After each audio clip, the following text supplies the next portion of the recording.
Bienvenue sur ma chaîne où nous plongeons dans les histoires les plus fascinantes et captivantes du cinéma Nollywood. Si vous êtes nouveau ici, n'oubliez pas de vous abonner pour ne jamais manquer nos dernières histoires. Croyez-moi, vous ne voudrez pas rater ça. Aujourd'hui, nous avons une histoire incroyable qui va vous tenir en haleine du début à la fin. Elle est pleine de drame, de suspense et de tout ce qui rend Nollywood si palpitant. Alors, prenez place, détendez-vous et plongeons ensemble dans cette histoire captivante que vous allez adorer. Dans la ville animée et magnifique de Lagos, il y avait une école célèbre appelée Bright College. Elle était connue pour offrir la meilleure éducation de la région et tous les parents voulaient que leurs enfants y étudient. Les élèves de Bright College étaient toujours les meilleurs, connus pour leur intelligence et leur discipline. Monsieur et Madame Clinton, comme beaucoup d'autres parents, voulaient le meilleur pour leur fils unique, Jayden, et ont décidé de l'inscrire dans cette école prestigieuse. Quand Jayden a appris la nouvelle, il était fou de joie.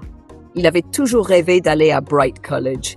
Il a remercié ses parents avec un grand sourire, à peine capable de contenir son excitation. Il ne pouvait pas attendre pour annoncer la grande nouvelle à ses amis, mais une curiosité étrange persistait dans son esprit. Tout le monde parlait tellement en bien de l'école, mais pourquoi personne ne parlait de ce qui se passait à l'intérieur? Tôt lundi matin, Jayden était déjà levé et habillé, attendant avec impatience que son père l'accompagne à sa nouvelle école. Monsieur Clinton l'a conduit à travers les rues animées, et bientôt, ils sont arrivés à Bright College. Les grandes portes se dressaient devant eux, comme si elles gardaient les secrets de cette institution prestigieuse. Après avoir complété les formalités dans le bureau du directeur, où M. Thompson les a accueillis avec un sourire qui ne semblait pas tout à fait sincère, Jayden a été conduit dans sa nouvelle classe. Son professeur, M. Samuel, l'a présenté à la classe et les élèves l'ont accueilli chaleureusement. Pourtant, Jayden ne pouvait se débarrasser de ce sentiment que quelque chose clochait, comme si l'air de la pièce était chargé d'une tension inexplicable. Tout au long de la journée, Jayden a essayé de se concentrer sur ses cours, mais il avait l'impression d'être observé. Pas par les élèves ou les enseignants, mais par quelque chose d'invisible, quelque chose qui rôdait. Il a mis ça sur le compte du stress de la rentrée et a essayé de se concentrer sur M. Samuel, qui était à la fois drôle et un excellent enseignant. Au fur et à mesure que la journée avançait, Jayden commençait à se sentir plus à l'aise. Mais pendant la récréation, alors qu'il était seul dans la salle de classe en train de manger son déjeuner, une ombre est passée devant la porte. C'était Emeka, un de ses camarades de classe. Il lui a souri chaleureusement et lui a demandé si Jayden voulait être son ami. Jayden a accepté, soulagé d'avoir enfin quelqu'un avec qui parler. Mais avant qu'Emeka ne puisse s'asseoir, un bruit étrange et sourd a résonné dans le couloir. Emeka s'est figé un instant, son expression indéchiffrable, puis il a ri en disant que c'était probablement le vent. Jayden a ri nerveusement, mais au fond de lui, il savait que quelque chose n'allait pas. Ce soir-là, Jayden n'attendait qu'une chose: que ses parents rentrent du travail pour pouvoir leur raconter sa première journée à Bright College. Mais, comme d'habitude, Monsieur et Madame Clinton étaient pris par leur travail et sont rentrés tard, bien après que Jayden soit endormi. Ils étaient des parents aimants, mais ils laissaient souvent Jayden sous la garde de sa nourrice, lui offrant tout sauf leur temps et leur attention. Le lendemain matin, le bus scolaire est venu chercher Jayden. Il a fait signe au revoir à ses parents et est monté dans le bus avec Emeka et les autres élèves. Pendant qu'il traversait les rues de la ville, Jayden a remarqué que certains élèves étaient inhabituellement silencieux, leurs visages tendus. Une fois arrivés à l'école, les élèves se sont rassemblés sur le terrain pour l'habituel discours du matin du directeur. Mais cette fois, quelque chose semblait différent. L'air était lourd d'une tension non dite. Et même le discours habituel de M. Thompson semblait plus sérieux, comme s'il cachait quelque chose derrière ses mots polis. Les cours ont commencé, et une fois de plus, M. Samuel captivait les élèves avec ses leçons passionnantes. Jayden se laissait emporter par les histoires, surtout pendant les cours de religion chrétienne. M. Samuel avait une manière unique d'expliquer les histoires de la Bible, les rendant réelles et vivantes. Mais alors, au milieu d'une de ces histoires, les lumières ont vacillé et pendant un bref instant, cesse toute la pièce à plonger dans le noir. Quand les lumières sont revenues, M. Samuel a continué comme si de rien n'était, mais Jayden l'avait vu juste pendant une fraction de seconde. Quelque chose avait changé. Il y avait un regard étrange dans les yeux de M. Samuel, quelque chose que Jayden n'arrivait pas à définir. Était-ce de la peur ou autre chose? Les élèves ont échangé des regards inquiets, mais personne n'a prononcé un mot. Le cœur de Jayden battait à tout rompre, et il ressentit un frisson parcourir sa colonne vertébrale. Était-ce simplement une panne de courant ou quelque chose de plus? Pourquoi personne n'en parlait-il après? Jayden tenta de se débarrasser de ce sentiment, mais au fil des jours, des choses étranges continuaient de se produire. Des bruits bizarres dans les couloirs, des lumières qui clignotaient et un sentiment de plus en plus fort que Bright College cachait quelque chose. Malgré l'excellente éducation et les élèves sympathiques, Jayden ne pouvait s'empêcher de penser qu'il y avait plus à découvrir dans cette école. Quelque chose qui attendait dans l'ombre, observant lui et ses amis. Le trimestre à Bright College prit finalement fin et comme d'habitude, Jayden excellait dans tous ses examens. Ses parents, M. et Mme Clinton, étaient extrêmement fiers de ses résultats. En récompense, ils décidèrent de lui acheter un tout nouvel iPhone 12. Ce cadeau fit se sentir Jayden au sommet du monde, surtout parce qu'il était le seul dans sa classe à posséder un téléphone aussi cher. Il était tellement excité qu'il ne pouvait attendre la reprise des cours, juste pour montrer son nouvel iPhone à son meilleur ami, Emeka. Cependant, pendant les vacances, Jayden se sentait souvent seul. Ses parents étaient occupés par leur travail comme d'habitude, le laissant sous la garde de la nounou. Un vendredi soir, Jayden trouva le courage d'exprimer ses sentiments à sa mère. « Maman, je me sens tellement seul quand vous n'êtes pas là. La maison est tellement ennuyeuse sans toi et papa, dit-il. » Madame Clinton, bien que fatiguée par son travail exigeant, écouta son fils avec compréhension. « Je suis désolée, Jayden. Je sais que ce n'est pas facile pour toi, mais le travail a été très prenant. Je te promets de me rattraper, dit-elle avec un sourire à la fois aimant et désolé. Fidèle à sa promesse, le lendemain, Madame Clinton organisa une sortie au parc d'attractions pour Jayden, avec sa nounou et les chauffeurs. Bien que Jayden fût enthousiaste, une partie de lui se sentait toujours incomplète.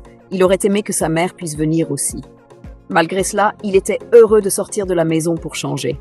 Au parc, Jayden s'amusa comme un fou, courant avec d'autres enfants, montant dans les manèges et se sentant revivre. C'était une évasion bienvenue des journées calmes et solitaires à la maison. Après ce qui semblait être des vacances interminables, l'école reprit enfin. Jayden retourna à Bright College avec une nouvelle énergie. Et la première chose qu'il fit fut de courir vers Emeka pour lui raconter ses vacances et lui montrer son nouveau téléphone. « Emeka! Tu ne vas pas y croire. Mes parents m'ont acheté un iPhone 12 pour avoir réussi mes examens, » s'exclama Jayden, exhibant l'élégant appareil. Emeka était vraiment heureux pour son ami, impressionné par la chance de Jayden. Ils passèrent la journée à se rattraper, partageant des histoires et, comme toujours, faisant leurs devoirs ensemble. Leur lien était devenu encore plus fort au fil du temps, et ils étaient devenus inséparables à l'école. Au fur et à mesure que le nouveau trimestre avançait, l'école organisa une réunion de l'association parents-professeurs, PTA, et tous les parents étaient présents, y compris Madame Clinton. Après le discours du principal, M. Thompson, Madame Clinton profita de l'occasion pour parler avec M. Samuel, le professeur de Jayden. « Monsieur Samuel, je voulais juste vous remercier pour votre travail acharné. Jayden a réussi tous ses examens et je pense que c'est grâce à votre excellent enseignement, dit-elle chaleureusement. Monsieur Samuel sourit humblement et la remercia pour ses aimables paroles. « Je fais de mon mieux, madame. Jayden est un garçon très brillant, répondit-il. Madame Clinton poursuivit. Vous avez fait un excellent travail avec lui. Je compte sur vous pour le garder sur la bonne voie. S'il vous plaît, traitez-le comme votre propre enfant et corrigez-le quand c'est nécessaire. » Monsieur Samuel la rassura. « Je ferai de mon mieux, Madame Clinton. Jayden est un bon garçon et je suis heureux de le guider. » Ils échangèrent des politesses et Mme Clinton retourna à la réunion. Lors de la réunion du PTA, le principal a annoncé une compétition inter-école à venir, à laquelle Bright College allait participer. La compétition était un événement prestigieux, avec des écoles de tout l'État en compétition pour des récompenses académiques. Jayden faisait partie des élèves sélectionnés pour représenter l'école dans cette compétition. Monsieur Thompson a encouragé tous les parents à s'assurer que leurs enfants se préparaient bien à la maison, car l'école faisait déjà sa part pour les préparer à ce défi. En entendant cela, la fierté de Madame Clinton pour son fils grandit encore plus. Elle rayonnait d'excitation, sachant que Jayden faisait partie des meilleurs. À la fin de la réunion, elle s'approcha de Monsieur Samuel avec une autre demande. « Monsieur Samuel, je sais que vous êtes très occupé, mais seriez-vous prêt à donner à Jayden des leçons supplémentaires? Je veux qu'il soit entièrement préparé pour la compétition, mais mon emploi du temps est si chargé que je n'ai pas assez de temps pour l'aider, dit-elle. Monsieur Samuel sembla étrangement ravi de cette demande, son sourire s'attardant un peu trop longtemps. « Bien sûr, Madame Clinton, je serais plus qu'heureux d'aider Jayden avec des leçons supplémentaires, répondit-il avec enthousiasme, comme s'il avait attendu cette opportunité. Madame Clinton fut soulagée qu'il accepte si facilement. Elle le remercia sincèrement avant de se précipiter au travail, inconsciente du sentiment étrange qui s'était installé dans l'air. Alors que Jayden continuait à suivre ses leçons supplémentaires avec Monsieur Samuel après l'école, les choses prirent un tour légèrement inhabituel. Monsieur Samuel était toujours amical et gentil, mais Jayden commença à remarquer des changements subtils. Parfois, il surprenait Monsieur Samuel en train de le regarder avec une expression difficile à déchiffrer. Quelque chose entre la fierté et autre chose. Quelque chose de troublant. Un soir, alors que Jayden rangeait ses livres, il entendit Monsieur Samuel parler doucement au téléphone. Il ne pouvait pas tout entendre, mais les mots « compétition »,« élèves spéciaux » et « opportunité » lui glacèrent le sang. Jayden chassa cela de son esprit, mais un sentiment croissant de malaise commença à s'insinuer dans son esprit. Qu'est-ce que Monsieur Samuel préparait exactement pour cette compétition? Et pourquoi semblait-il si désireux d'être proche de Jayden? Petit à petit, la vie scolaire, autrefois joyeuse et excitante de Jayden, commençait à ressembler à quelque chose de plus grand, quelque chose d'inconnu et quelque chose de dangereux qui se cachait juste sous la surface. Au fur et à mesure que le trimestre scolaire à Bright College avançait, la relation de Jayden avec M. Samuel devenait de plus en plus étrange. M. Samuel appelait souvent Jayden en classe, et bien que Jayden réponde toujours correctement, il y avait quelque chose dans l'attention du professeur qui commençait à devenir inconfortable.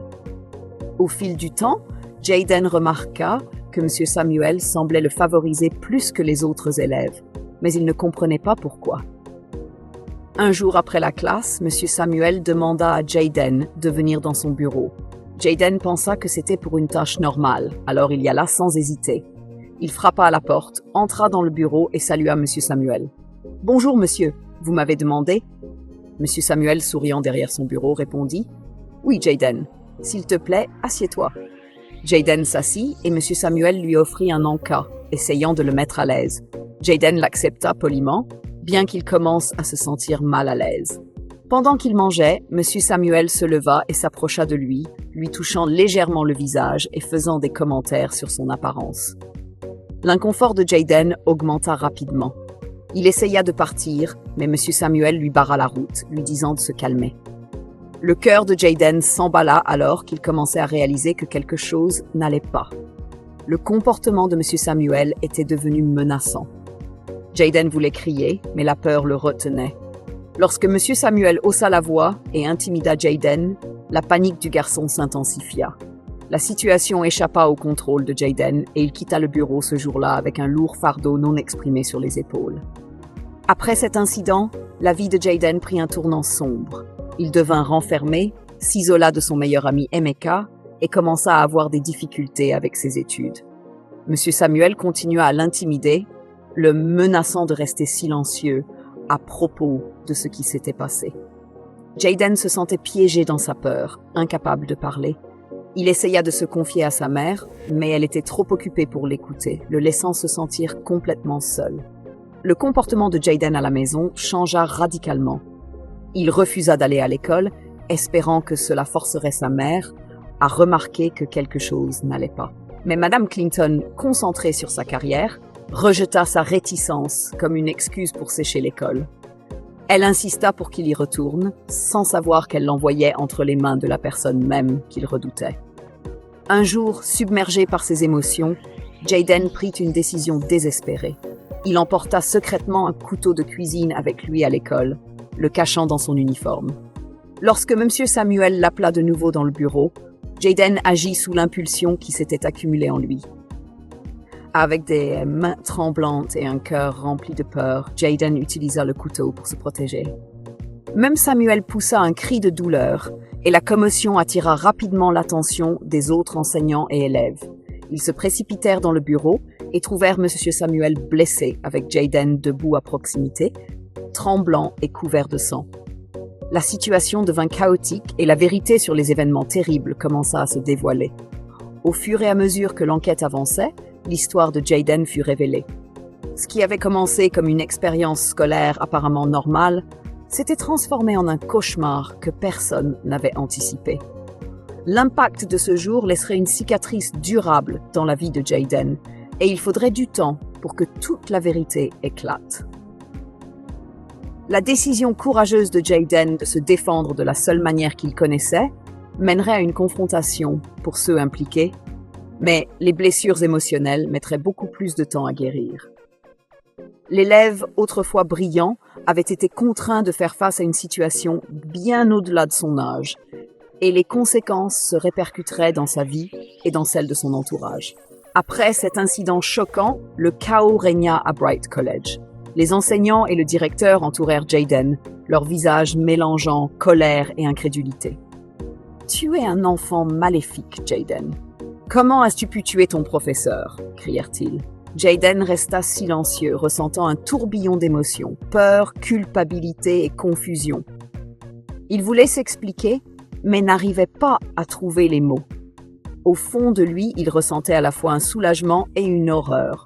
Certains élèves chuchotaient entre eux, secrètement satisfaits de la mort de M. Samuel, tandis que d'autres regardaient Jayden avec peur et incompréhension. Le directeur appela rapidement la mère de Jayden, Mme Clinton, pour qu'elle vienne à l'école. À son arrivée, Jayden avait déjà été arrêté et emmené. Lorsque Mme Clinton apprit que son fils unique avait été détenu, son cœur se serra. La panique l'envahit alors qu'elle se précipitait dans le bureau, désespérée de comprendre ce qui s'était passé. Debout là, des souvenirs lui revinrent en mémoire. Les appels à l'aide de Jayden, les moments où il avait tenté de lui parler de ses difficultés et la façon dont elle l'avait repoussé. Elle réalisa soudain à quel point elle avait été négligente, le laissant souvent aux soins d'une nounou tout en se concentrant sur son travail. Le poids de cette réalisation l'écrasa. « Qu'ai-je fait ?» pensa-t-elle, submergée par la culpabilité. Elle appela rapidement son mari, M. Clinton, pour l'informer de la situation grave. Lorsqu'il entendit la nouvelle, il fut bouleversé. « Je termine cette réunion et je rentre tout de suite, promit-il, la voix tremblante d'inquiétude. Madame Clinton se rendit au commissariat avec le directeur, le cœur battant. Elle ne pouvait s'empêcher de sentir que son fils était en grave danger.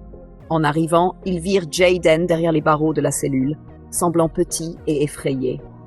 Quand Jayden aperçut sa mère, des larmes remplirent ses yeux. Il se précipita et pressa ses mains contre les barres métalliques froides. « Maman, il faut me croire! Je ne voulais pas lui faire de mal, je voulais juste me protéger !» cria-t-il. Le cœur lourd, Jayden commença à raconter les événements horrifiants à sa mère. Pour la première fois, elle le crut complètement. L'angoisse et la peur dans les yeux de son fils lui disaient tout. Cependant, à la fin de son récit, ils furent confrontés à une dure réalité. Il n'y avait aucune preuve physique pour soutenir les dires de Jayden. Mme Clinton ressentit une vague de frustration et de désespoir. Elle savait qu'ils avaient besoin d'aide, alors elle contacta un avocat pour les représenter et les guider dans ce cauchemar.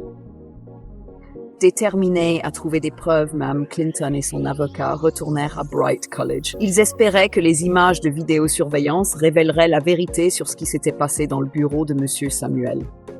Mais en arrivant à l'école et en demandant les enregistrements, ils furent confrontés à une autre révélation choquante. La caméra de vidéosurveillance dans le bureau de M. Samuel avait été recouverte d'un morceau de tissu rendant impossible l'enregistrement des événements. Ce n'est pas possible, pensa Madame Clinton, sentant les murs se refermer autour d'elle. Elle et son avocat cherchèrent désespérément quelque chose qui pourrait prouver l'innocence de Jayden. Ils parlèrent aux élèves et aux enseignants, espérant que quelqu'un aurait vu ou entendu quelque chose qui pourrait les aider. Mais l'atmosphère à l'école était chargée de peur et personne ne voulait parler. Avec le temps, la situation devint plus compliquée. Jayden restait en détention et les médias s'emparèrent de l'histoire, le dépeignant comme un enfant perturbé ayant commis un acte terrible. Les gros titres brossaient un tableau sombre et la communauté était divisée. Certains voyaient Jayden comme un monstre, tandis que d'autres remettaient en question les circonstances qui avaient mené à cette tragédie. Sentant le poids du monde sur ses épaules, Madame Clinton refusait d'abandonner. Avec l'aide de son avocat, elle commença à fouiller plus profondément dans le passé de M. Samuel. Ils découvrirent des rumeurs troublantes à son sujet, des élèves qui s'étaient plaints de son comportement, des murmures d'actions inappropriées et un schéma inquiétant qui avait été négligé trop longtemps. Mais même en rassemblant ces informations, le temps pressait. La pression montait alors que l'administration scolaire exigeait des sanctions sévères contre Jayden. Madame Clinton savait qu'ils avaient besoin d'une percée rapidement, sinon son fils ferait face à de graves conséquences pour un crime qu'il n'avait pas vraiment commis. Le lendemain, Emeka était chez lui lorsque sa mère décida de vérifier son téléphone. En faisant défiler ses messages et vidéos, ses yeux s'agrandirent de choc lorsqu'elle tomba sur une vidéo inappropriée montrant le défunt M. Samuel avec certains amis d'Emeka, y compris Jayden. Elle ressentit une vague d'incrédulité et d'horreur la submerger alors qu'elle réalisait les implications de ce qu'elle voyait. Se précipitant au commissariat, elle demanda à parler à Emeka au sujet de la vidéo. « Emeka !» appela-t-elle, sa voix tremblante. « Que fait cette vidéo sur ton téléphone ?» Emeka, pris au dépourvu, se redressa. Son expression changea de surprise à peur. « Maman, s'il te plaît, laisse-moi expliquer, balbutia-t-il. Il prit une profonde respiration et commença à partager tout ce qu'il savait sur M. Samuel. Il lui dit que Jayden s'était isolé et qu'il sentait qu'il y avait quelque chose de mauvais. Il raconta comment il avait suivi Jayden un jour lorsque M. Samuel l'avait appelé dans son bureau. Caché, il avait été témoin de la rencontre troublante et l'avait secrètement enregistrée, espérant avoir une preuve si les choses allaient trop loin. Emeka continua. « Jayden n'est pas le seul. Il y a d'autres garçons. Monsieur Samuel nous a menacés pour que nous gardions le silence. Nous avions tous peur de ce qu'il ferait si nous parlions. » La mère d'Emeka était horrifiée. Elle réalisa que Jayden n'était pas juste un garçon troublé. Il était une victime d'un prédateur. Déterminée à découvrir la vérité, elle décida de passer à l'action. Elle ne laisserait pas son fils ou Jayden souffrir à cause des actions de M. Samuel. La mère d'Emeka présenta la vidéo comme preuve au tribunal. La réponse ne fut pas celle qu'elle espérait. Le juge rejeta les images, disant qu'elles n'étaient pas suffisantes pour prouver l'innocence de Jayden. Ils affirmaient qu'elle essayait de ternir la réputation de quelqu'un qui ne pouvait plus se défendre. La mère d'Emeka ressentit de la frustration et de la défaite, mais elle refusa d'abandonner. Elle croyait en son fils et savait qu'ils avaient besoin de plus de preuves.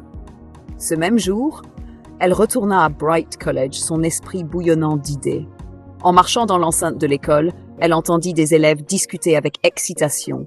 À sa grande surprise, ils célébraient la mort de M. Samuel, riant et discutant de combien ils se sentaient soulagés qu'il soit parti. La mère d'Emeka s'approcha d'eux prudemment, sentant leur peur. « Je sais que vous avez peur, » dit-elle doucement, « mais vous devez me dire la vérité sur ce qui s'est passé. Vous n'êtes pas seul et je peux vous aider. » Au début, les élèves hésitèrent, échangeant des regards nerveux. Mais avec encouragement, ils commencèrent à se confier. Ils partagèrent des histoires sur la façon dont M. Samuel les avait manipulés et menacés, tout comme il l'avait fait avec Jayden. Ils parlèrent de la façon dont ils se sentaient piégés dans le silence, craignant pour leur sécurité. La mère d'Emeka écoutait attentivement, son cœur se brisant pour ces garçons qui avaient souffert en silence. La mère d'Emeka rassembla les élèves, les incitant à témoigner au tribunal sur leurs expériences avec M. Samuel. Avec un nouveau courage, ils acceptèrent. Ils réalisèrent que parler pourrait non seulement aider Jayden, mais aussi protéger d'autres de subir le même sort. Ils en avaient assez de vivre dans la peur. Lorsqu'ils entrèrent dans la salle d'audience, l'atmosphère était tendue. La mère d'Emeka présenta les témoignages des garçons, racontant leurs expériences traumatisantes et détaillant le comportement manipulateur de M. Samuel. Le juge écouta attentivement, la gravité de la situation étant évidente dans la salle. Alors que les élèves partageaient leurs histoires, la tendance commençait à changer. Leur bravoure a ému la salle d'audience. Le juge a pris leurs mots au sérieux et a commencé à voir le schéma de comportement répréhensible qui avait été caché trop longtemps. Après avoir entendu les preuves, le juge a statué en faveur de Jayden. Bien qu'il ait reconnu que Jayden avait agi par légitime défense, il a également reconnu les profondes cicatrices laissées par les actions de M. Samuel. En fin de compte, Jayden n'a pas été condamné à la prison, mais plutôt reçu une recommandation pour une réhabilitation, où il pourrait obtenir l'aide dont il avait besoin pour guérir de son traumatisme. Le juge a souligné qu'il était crucial pour lui de se rétablir rendement favorable, loin des pressions de l'école. Alors que la salle d'audience éclatait en un mélange de soulagement et d'applaudissements, Madame Clinton a étreint son fils, des larmes de joie coulant sur son visage. Emeka se tenait aux côtés de Jayden, fiers de leur courage à s'exprimer. Les garçons avaient enfin trouvé leur voie, et l'obscurité de leur passé commençait à se dissiper. Avec la vérité enfin révélée, la communauté a commencé à guérir. Les élèves et les parents se sont réunis pour se soutenir mutuellement, veillant à ce qu'une telle tragédie ne se reproduise jamais. Jayden, Emeka et les autres garçons ont tissé des liens grâce à leur expérience partagée, promettant de veiller les uns sur les autres et d'être des défenseurs de ceux qui ne pouvaient pas s'exprimer. Alors que l'histoire touchait à sa fin, l'espoir remplaçait le désespoir. Jayden était sur le chemin de la guérison et les élèves qui avaient autrefois eu peur commençaient à se sentir en sécurité à nouveau. Ils savaient qu'ensemble, ils avaient le pouvoir de changer leur école pour le mieux, créant un environnement où chaque enfant se sentait valorisé et protégé. Merci d'avoir regardé tout le monde. Je crois que vous avez apprécié cette intéressante histoire de film Nollywood. Nous aimerions connaître vos pensées sur ce film dans la section des commentaires. Et n'oubliez pas de vous abonner à cette chaîne pour obtenir plus de nos dernières histoires de films Nollywood.